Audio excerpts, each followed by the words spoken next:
Olá pessoas, tudo bem? Vamos aqui para mais um Paleobot Vídeos, Paleobotânica e Palinologia para todos. E hoje nós vamos dar continuidade à temática geral Anatomia Vegetal para entender a Paleobotânica legal. E vamos conversar um pouquinho sobre tricomas fósseis. Vocês que estão aí do outro lado sabem o que são tricomas?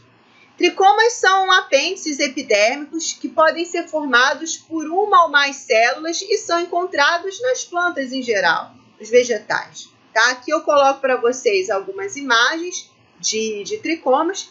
E esses tricomas, eles podem medir nas plantas atuais aí entre dezenas e milhares de micrômetros e os tricomas que são encontrados fossilizados medem aí até poucas centenas de micrômetros. Os tricomas, eles podem desempenhar diversas funções. Os tricomas são muito importantes para as plantas. Eles podem desempenhar a função de proteção e de defesa, tá? Contra o ataque de organismos herbívoros, tá? Tornando as plantas impalatáveis, tá? Enfim. Eles podem atuar também refletindo o excesso de luz. Então, assim, algumas plantas vivem em ambientes muito quentes, né? Em alguns ambientes que são altamente ensolarados, altamente secos. E aí, os tricomas, eles servem para refletir o excesso de luz. Os tricomas também tem a função aí de evitar ou diminuir a perda de água. Alguns tricomas, inclusive, estão próximos aos estômatos, né? E como vocês sabem, ocorre trocas gasosas e, às vezes, perda de água pelos estômatos. Então, os tricomas, às vezes, estão ali próximos, evitando a perda de água por ali. Alguns tricomas também têm a função de absorver água. Inclusive, existem vários tricomas nas raízes. Algumas pessoas chamam de pelos, não é?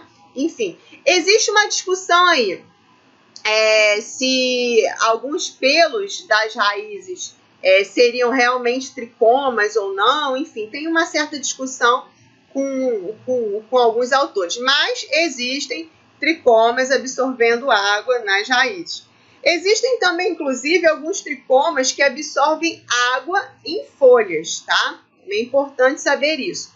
E alguns tricomas liberam substâncias, por exemplo, que dão odor, tá? Então, às vezes, você cheira aquela florzinha, aquele odor é produzido por substâncias que são liberadas por tricomas.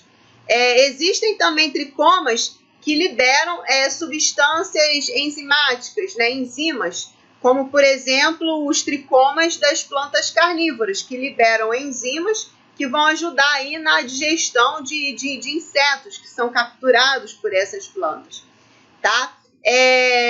Existe também tricomas que vão liberar substâncias que são irritantes para alguns organismos herbívoros.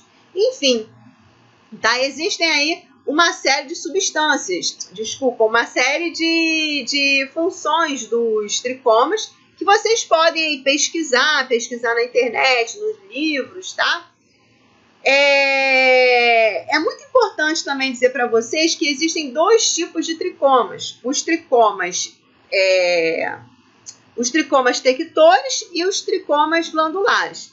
Os tricomas tectores, eles não liberam substâncias, estão mais relacionados com as funções de evitar ou diminuir a perda de água, né? De refletir o excesso de luz. Já os tricomas glandulares são aqueles que liberam substâncias, tá? E aí essas substâncias podem estar relacionadas com a defesa, como também com digestão, como é o caso das plantas carnívoras, né? E também esses tricomas glandulares podem também estar relacionados com odores, como eu disse para vocês, né?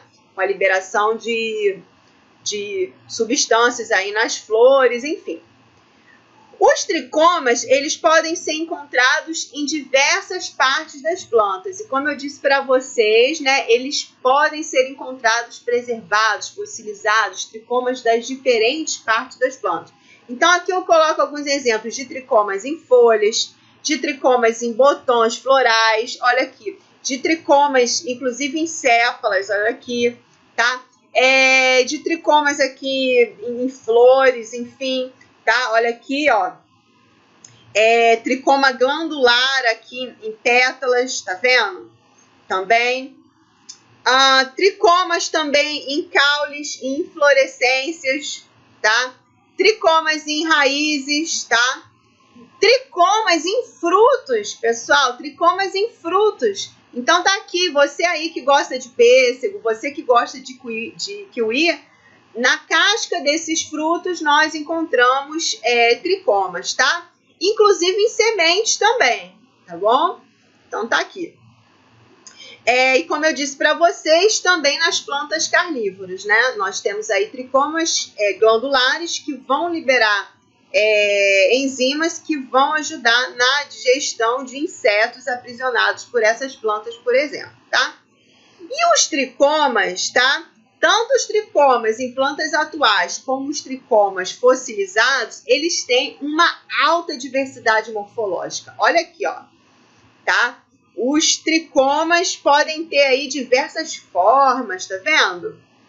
Então, eles têm uma alta diversidade morfológica, tá? E os tricomas, eles têm importância taxonômica, ou seja, algumas plantas de determinadas famílias têm determinados tricomas com determinadas morfologias, tá? Então, você pode separar famílias, alguns grupos aí de plantas, através dos tricomas. Os tricomas têm importância taxonômica. Então, por exemplo, esse tricoma aqui, né, que eu peguei imagens, não me lembro se foi de tese, de doutorado ou dissertação da Luciana Fiorato, olha aqui. Esses tricomas aqui são muito característicos da família Bromeliácea. Ela encontrou aí em Tillandsia. Então, aqui, ó, são muito característicos. Então, se você aí, que é paleobotânico, que é palinólogo, começa a encontrar esses tricomas preservados, fossilizados, você já pode fazer inferência de família e, de repente, discutir alguma questão climática, né? Enfim, se essa família for muito característica de determinado tipo de clima, é claro que não vai ser só o tricoma, você também vai olhar os grãos de pólen, esporos, né? Outras estruturas, mas os tricomas podem ajudar, os tricomas podem ser ferramentas, tá?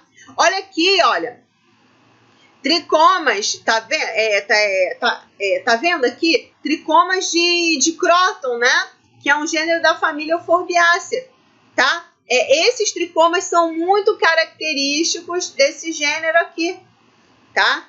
Olha, gente, é muito legal falar sobre isso aqui, por quê? Porque eu já vi trabalho, inclusive aí, de pesquisadores importantes, tá? Tem até um amigo meu, um pesquisador aí egípcio, que eu já fui lá, chamei a atenção de uma publicação dele, em que ele estava colocando como fungo tricoma, porque eu não sabia o que é tricoma, e ele era geólogo, até é perdoável na medida que ele não tem noções de anatomia vegetal. Então, por isso, paleobotivídeos é importante, por isso que as aulas de anatomia vegetal são importantes, tá?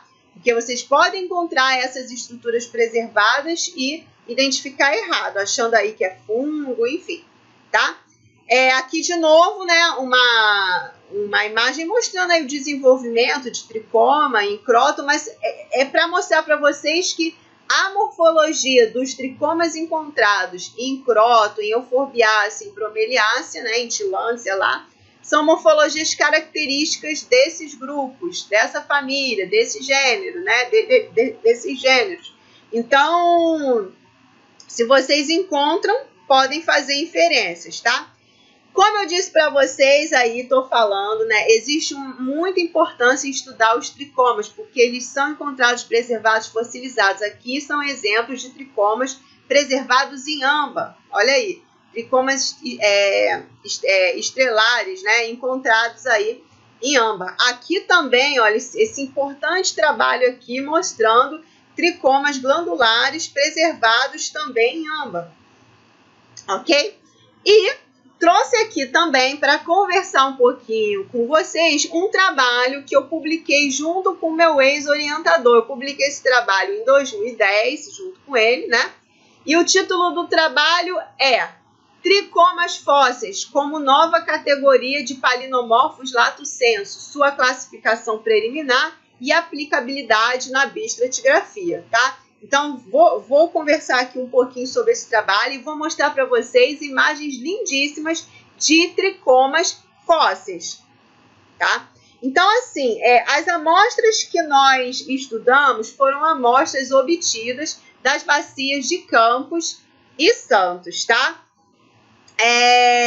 Essas amostras, elas datavam aí do Santoniano, de cerca de 83 a 86 milhões de anos atrás, tá? E acredita-se que nessa área aí ocorreram paleovulcões, tá? E uma das evidências como é que se diz? É a palinologia. Vocês vão ver estruturas escurecidas, estruturas que parecem terem sido queimadas. Vocês vão ver mais à frente, tá? E dentre essas estruturas estão tricomas, tá? Então, olha aqui. Nós começamos a encontrar nas lâminas essas estruturas escurecidas, tá? Queimadas, tá bom?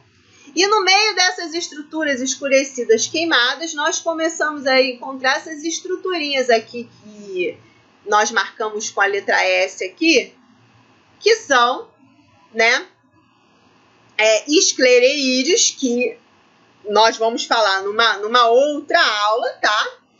Ok? E encontramos também essas outras estruturas que são os tricomas, tá? Tricomas. Então, encontramos esclereídeos, nós vamos falar no outro momento, e encontramos tricomas. Olha aqui os tricomas, tá? Tricomas. No meio dessas estruturas escurecidas, tá? E aí, pessoal, esse trabalho ele foi importante porque, olha só, coloquei aqui de vermelho, ó. Tricomas fósseis como categoria como nova categoria de palinomorfos lato sensu. Nova categoria de palinomorfos. Por quê? Essas lâminas, né, como vocês viram, elas têm essas estruturas escurecidas que provavelmente foram queimadas por paleovulcões que ocorreram ali naquela região das bacias de Campos e Santos, no Santoniano. E os grãos de pólen foram queimados, né, e outras estruturas foram queimadas. Inclusive, essas lâminas seriam descartadas. Porém, os tricomas e as esclereídeos, que nós vamos conversar numa outra videoaula, ficaram preservados, tá? Os tricomas ficaram preservados ali. E aí eles podem ser estudados agora como nova categoria de palinomorfos lato sensu, tá? Então, ou seja, esse foi um trabalho que mostrou que nós podemos encontrar essas estruturas em lâminas que antes palinologicamente seriam descartadas, porque estaria tudo queimado, vamos dizer assim. Então, aqui, ó, nós encontramos esses tricomas aqui. Olha a diversidade morfológica de tricomas que nós encontramos nessas lâminas palinológicas, com essas estruturas escurecidas. Olha aqui, ainda que tenha ocorrido um paleovulcão queimado, os tricomas ficaram preservados. Olha aqui. Os tricomas ficaram preservados, tá vendo? Com morfologias diversificadas, tá vendo? Tá? E aí nós montamos uma tabelinha, tá? Nós pegamos as classificações de diversos autores, ou seja, pegamos como o Metcalfe e o Schalke fizeram lá a classificação de tricomas atuais, pegamos de Lhamas e et al. Também, né? Pegamos de Webster e fizemos uma mesclagem e montamos uma classificação para tricomas fósseis nesse trabalho, tá? Então, esse trabalho aqui foi um importante trabalho, dando aí uma possibilidade, dando aí uma tabelinha, uma classificação de tipos morfológicos de tricomas encontrados nessas lâminas, tá? E aí, nessa nossa classificação, nós levamos em conta também a composição química. Por quê? Porque os tricomas, tá? Eles são formados de lignina, mas eles também têm algumas extremidades pépticas. E aí, na preparação palinológica com ácido clorídrico e fluorídrico, né, que são ácidos que são utilizados para destruir tudo que é inorgânico, enfim, às vezes, durante a preparação, também existe a destruição dessas extremidades de composição péptica, tá certo? Às vezes acontece isso. E aí esses tricomas são fragmentados. E aí no fóssil não tem jeito, você vai ter que fazer uma classificação com essa fragmentação, tá? Então tá aqui. Enfim. E nós encontramos, como eu disse para vocês, uma diversidade de tricomas, tá? Com morfologias variadas e, como eu disse para vocês, os tricomas têm importância taxonômica, porque alguns tipos de tricomas, algumas morfologias ocorrem em determinados grupos ou famílias. Então, olha só, esse aqui foi um tricoma que nós encontramos, né? Que é um tricoma aí em forma de T, tá vendo? De T não, desculpa, de Y, tá? De Y. Tá aqui. Esse tipo de tricoma em forma de Y, ele pode ser encontrado nessas famílias todas que nós colocamos aqui, tá vendo? Em todas essas famílias. Só que o que nós fizemos? Nós procuramos trabalhos para ver quais dessas famílias já existiam no Santoniano, já tinham registro paleontológico no Santoniano, né? E estavam ali pela região do Brasil, né? Do que é o Brasil hoje. E aí nós encontramos, né? Essas três aqui. No caso, Acantácea, Brassicácea e Convolvulácea já existiam no Santoniano. Porém, naquela região ali, nós só tínhamos trabalhos com registro de Brassicácea. Então, fizemos alguma inferência, tá? Esse outro aqui, sim, é um tricoma em forma de T, olha aqui. O tricoma em forma de T pode ser encontrado em todas essas famílias aqui, sendo que essas coloridas aqui, que nós colocamos, a Cerácea, Amarantácea, Brassicácea, Combretácea, Convolvulácea, né? Elas já existiam no Santoniano, mas naquela região ali apenas Brassicácea. Então, fizemos inferência, tá? Aqui também, ó, tricoma com 3 braços multicelular. Esse tipo de tricoma pode ser encontrado nessas famílias aqui, tá? No Santoniano existiam essas, tá? Coloridas aqui, tá? E a Brassicácea era que existia naquela região e no Santoniano, segundo os trabalhos já publicados, tá? Então, assim, nós fomos baseados no que já existia de publicação na época, ok? E aqui, ó, nós encontramos também esses tricomas fósseis aqui, ó, e aí nós linkamos com a Asterácea, tá? Parece ser tricoma aqui muito característico de Asterácea, tá? E dividimos aí alguns tricomas em morfotipos, olha aqui, ó, morfotipo 1, morfotipo 2, tá bom? Tá aqui. E aí chegamos a algumas conclusões, né? Que os tricomas, eles podem ser utilizados como palinomorfos lato sensu, nessas lâminas em que os grãos de pólen, esporos e outras estruturas de parede orgânica foram queimadas e não dá muito para nós identificarmos, né? Eles têm uma alta diversidade morfológica, tá? Né? E como nós vimos, os tricomas fósseis, eles têm importância taxonômica, então nós podemos algumas vezes relacionar o morfotipo com a taxonomia botânica, é razoável. Pode ter um potencial bioestratigráfico, tem uma diversidade morfológica grande e de repente aparece aí em diferentes estratos, enfim, então de repente dá para fazer uma bioestratigrafia, tem um potencial bioestratigráfico, temos que estudar mais. E também pode ter um potencial paleoecológico. Na medida que a gente consegue fazer algumas inferências taxonômicas de alguns grupos, de algumas famílias, a gente pode pensar o quê? Poxa, se família tal vive em climas tais, a gente pode fazer inferência paleoclimática, paleoecológica, enfim, né? E aqui algumas referências bibliográficas, tá? Para vocês, ok? Tá aí? E muito obrigada pela atenção de todos, né? E termino aqui com uma frase bacana, um pensamento bacana aqui para vocês, ó. Na vida não existe nada a temer, mas a entender. Felicité Robert de Lamennais, tá bom? Então, qualquer dúvida, pessoal, qualquer questionamento, tá aí o meu e-mail, sarapalino@yahoo.com.br, tá bom? Estou aberta aí às perguntas, aos questionamentos, às críticas construtivas, ok? Espero que vocês tenham aprendido um pouquinho aí sobre tricomas e espero que vocês consigam aplicar o que vocês aprenderam aí nos estudos de palinologia, de paleobotânica, nas lâminas de vocês, tá bom? É isso. Um beijinho, tchauzinho.